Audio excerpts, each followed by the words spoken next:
Marsi, zoti i luftës në mitologjinë romake, do t'jetë tema për cilën do të flasim këtë javë në emisionin Vojash. Pse romakët Marsit i besonin si zoti i luftës? Pse Marsi ishte muaji i parë në pelandorinë romake, atëherë kur edhe fillonin ekspeditat ushtarake? A ka diçka reale për tej mitologjisë lidhur me muajin Mars dhe fillimin e luftrave? Ngjarjet në histori shqiptare që kanë ndodhur në Mars.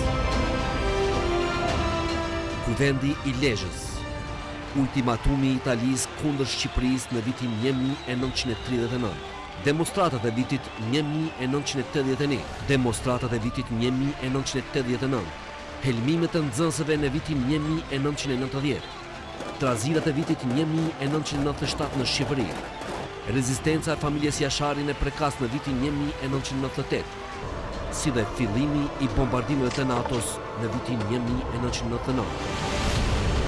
A janë këto ngjarje rastësi apo përtej mitologjisë dhe teologjisë? E vërteta është se, sikurse natyra, edhe vetë njeriu futet në solcitin pranveror dhe moti i mirë i jep përparësi në luftë. Diskutim në studio me 3 historianët dhe profesorët universitar, Muhamet Mala, Arben Hajdari, si dhe mentor Hasan.